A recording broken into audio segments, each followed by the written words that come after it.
सो hey guys, आज हम बात करने वाले हैं 2015 में आई एक थ्रिलर मूवी पर, जिस मूवी का नाम है रिटर्न टू सेंडर। दोस्तों, इस मूवी की कंसेप्ट मुझे काफ़ी ज़्यादा अच्छी लगी। इस मूवी की IMDb रेटिंग है 5.1 आउट ऑफ 10। इस मूवी में हमें ये दिखाया गया है कि कैसे एक लड़की अपने साथ जुल्म करने वाले लड़के को मारकर अपना बदला पूरा करती है। तो मेरी आपसे गुजारिश है कि आप लोग इस वीडियो को एंड तक जरूर देखना।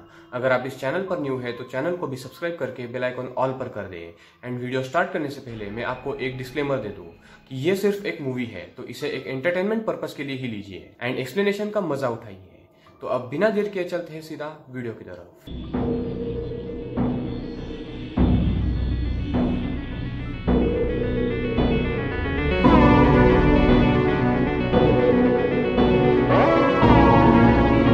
तो मूवी की शुरुआत में हम मिरांडा नाम के एक लड़की को देखते हैं जो एक सर्जिकल नर्स थी। सर्जरी के बाद एक बूढ़ी औरत मारी जाती है तो उसका बेटा अपनी माँ को बुरा भला कह रहा था। तो मिरांडा वहां पर जाती है और उसकी बातें सुनकर उसे इग्नोर करके बाहर आ जाती है।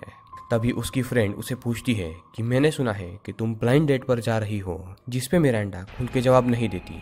फिर वो शिफ्ट के बाद घर जाते समय लॉन्ड्री से अपना ड्रेस ले जाती है। तब उसे एक पेज पर साइन करने बोला जाता है। तब हमें ये पता चलता है कि मिरांडा को गंदी चीजें पसंद नहीं थी, जैसे दूसरों ने यूज किए हुए पेन्स या फिर कोई भी दूसरी चीज जो लोग यूज करते हो, और वो सब कुछ अपना ही यूज करती थी। बाद में वो अपना ड्रेस पहनकर अपने डैड से मिलने जाती है, जहाँ उसका डॉगी बेनी मिरांडा पर हमला करता है, जिसके चलते उसका ड्रेस थोड़ा सा फट जाता है। इस ड्रेस को ऐसे ही रखकर दोनों बाप बेटी डिनर के लिए जाते हैं एक रेस्टोरेंट में, जहाँ पर एक बंदे के गले में खाना अटक जाता है। तो मिरांडा एक नर्स होने के चलते उसकी जान बचाती है। एंड ओवरऑल अभी तक तो सब कुछ ठीक चल रहा था, पर होटल में एक ऐसा बंदा था जो मिरांडा के फटे हुए ड्रेस पर नजर डाल रहा था। अगले दिन मिरांडा एक न्यू घर देखने जाती है एंड उसे वो पसंद भी आ जाता है, तो वो अपना ओल्ड घर बेचकर इसे खरीदने वाली थी।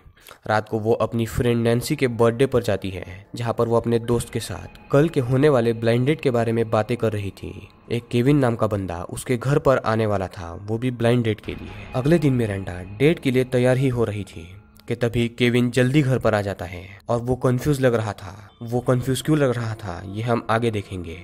मिरांडा उससे थोड़ी बातें करके अंदर चेंज करने जाती है।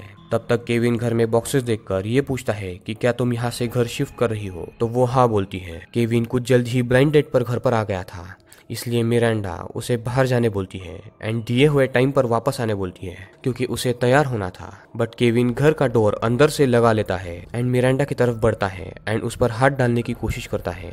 फिर दोनों में काफी हाथापाई होती है, बट ये बंदा अपनी ताकत से बेचारी मिरांडा को टेबल पर पकड़कर उसका रेप करता है, जिसके चलते मिरांडा पागल सी हो जाती है और उसे कुछ भी पता नहीं चलता और वो बंदा अपना काम करके घर से भाग जाता है। फिर गाइस, असली केविन उस घर में फूल वगैरह लेके आता है, जिसके साथ मिरांडा को असल में ब्लाइंड डेट पर जाना था। यानी वो पिछला बंदा जिसने ये जुल्म किया था वो केविन नहीं, कोई और ही बंदा था। एंड मिरांडा ने गलती से उसे केविन समझ लिया था। असली केविन अंदर आके मिरांडा को इस हाल में देखकर पुलिस को बुला लेता है एंड मिरांडा को तुरंत हॉस्पिटलाइज किया जाता है, जहाँ कुछ दिनों तक बेचारी मिरांडा किसी से भी बात नहीं करती और वो बहुत ही ज्यादा सदमे में थी, जिसके चलते उसके पिता काफी परेशान लग रहे थे। फिर पुलिस आके मिरांडा को पूछती है कि जिस बंदे ने तुम्हारे साथ ऐसा किया, क्या तुमने उसे पहले भी कहीं देखा है। तो मिरांडा को याद आता है कि वो उसी रेस्टोरेंट में काम करता था जहाँ वो अपने डैड के साथ डिनर पर गई थी, और वो बंदा मिरांडा से एक बार टकराया भी था और उसके बाद से वो उस पर नजर भी रख रहा था, और इस बंदे का नाम था विलियम। ये सुनते ही पुलिस तुरंत उस रेस्टोरेंट से विलियम को अरेस्ट कर लेती है एंड जेल में डाल देती है। अगले दिन मिरांडा के पिता अपने बेटी के घर में बिखरे सामान को रोते हुए साफ करते हैं एंड फिर कुछ ही दिनों में मिरांडा अपने घर पर वापस आ जाती है। वो काफी ज्यादा परेशान एंड शांत हो गई थी। उसकी ये न्यूज सुनकर उसका ये पुराना घर कोई खरीदना नहीं चाहता था, जिसके चलते वो नया घर भी नहीं खरीद पा रही थी। लोगों का बर्ताव मिरांडा के प्रति चेंज हो गया था, जिसके चलते वो अकेली पड़ गई। बस उसका साथ देने वाले कुछ ही लोग थे। एक थे उसके पिता एंड बाकी उसकी हॉस्पिटल की कुछ नर्स दोस्त। पर मिरांडा अब हॉस्पिटल में भी काम नहीं कर पा रही थी। वो किसी को एक साधा इंजेक्शन तक नहीं लगा पा रही थी, क्योंकि उसके हाथ कांपने लग गए थे, जिसके चलते उसे सीनियर से भी काफी डांट पड़ती है। अब गाइस, यहाँ से आता है बदले वाला पार्ट। मिरांडा पूरी रात जागकर कुछ सोचती है एंड फिर एक लेटर लिखकर जेल में विलियम को भेजती है, जिसने उसके साथ जुल्म किया था, और उस लेटर को पोस्ट करते ही वो खुश रहने लगी एंड उसके मन में काफी कुछ चल रहा था, जिसके चलते वो बदला ले सकती थी। जिस तरीके से वो बर्ताव कर रही थी ये देखकर बाकी सबको अब अच्छा लगने लगा था। जो लेटर उसे विलियम को लिखा था उसने उसे बिना पढ़े ही वापस भेज दिया। अब रोज मिरांडा कई सारे लेटर्स विलियम को लिखती थी पर उसे वो वापस भेज देता था, वो भी बिना पढ़े। फिर वो अपने घर को भी रिनोवेट करवाती है। फिर बाद में वो अपने डैड के डॉग को स्लो पॉइजन देना स्टार्ट करती है बिकॉज वो कुछ कैलकुलेट कर रही थी कि ये डॉग कितने पॉइजन की गोलियों से मरता है। ऐसे ही एक दिन विलियम का रिप्लाई आता है एंड वो लिख कर भेजता है कि तुम जीती, तुम मुझसे मिल सकती हो। यानी हमें यहाँ पर यह पता चलता है कि मिरांडा विलियम से मिलना चाहती थी, इसलिए वो उसे इतने लेटर्स भेज रही थी। फिर वो जेल में जाके विलियम से बात करती है, वो भी बड़े प्यार से, और ऐसा प्रिटेंड करती है कि जैसा कुछ हुआ ही ना हो। वो बस इधर उधर की बातें करती है और वो वापिस अपने डैड के घर जाकर हर रोज उस बेनी डॉग को भी स्लो पॉइजन दे रही थी। और बाद में वो रोज विलियम से भी मिलने जाती थी और वो उससे मिलकर ऐसा दिखाने लगी कि वो उससे प्यार करने लगी है। वो उसके सामने अच्छे ड्रेसेस पहनकर जाने लगी जिससे विलियम को अच्छा लगने लगा।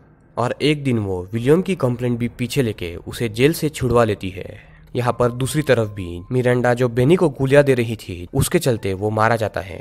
अब वो ऐसा कुछ विलियम का भी करने वाली थी।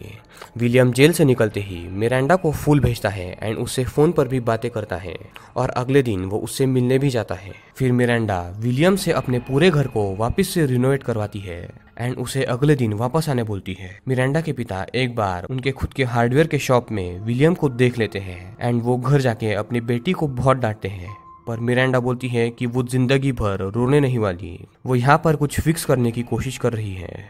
उसके पिता नाराज होकर वहाँ से चले जाते हैं। अगले दिन विलियम वापस आता है और घर के छोटे मोटे काम जो बचे हुए थे उन्हें भी ठीक से करता है। इस बार मिरांडा ने कुत्ते बेनी को जितनी भी गोलियां दी थी उतनी सारी गोलियां वो विलियम के ड्रिंक में डाल देती है, जिससे विलियम के पेट में काफी ज्यादा दर्द होने लगता है और वो घर के अंदर वॉशरूम में जाता है और फिर बेहोश हो जाता है। फिर जब विलियम की आंख खुलती है तो उसे बेसमेंट में मिरांडा ने बांध कर रखा हुआ था। अब वो विलियम को कुछ सलाइन लगाती है जिससे दिए हुए पॉइजन का असर जल्दी ना हो और विलियम और भी ज्यादा तड़पे। फिर वो उसके हाथ के सारे नाखून उखाड़ देती है। उसके बाद वो उसे काफी तड़पाती है और कहती है कि तुमने ये सोच भी कैसे लिया कि तुमने जो मेरे साथ किया है उसे मैं भूल जाऊंगी। And guys at the end वो बंधे हुए विलियम का नीचे का जो मेन पार्ट था उसे ही काट देती है, जिसके चलते दर्द के मारे विलियम मारा जाता है। एंड राहत की सांस लेकर मिरांडा अपने डैडी के घर वापस आती है एंड उसने जो भी विलियम के साथ किया ये सारी बातें बताती है एंड मूवी यहाँ पर एंड होती है। आई नो गाइज कि इस मूवी का प्लॉट काफी ज्यादा सिंपल था, बट फिर भी मुझे पर्सनली मिरांडा के बदला लेने की स्टाइल इस मूवी में अच्छी लगी।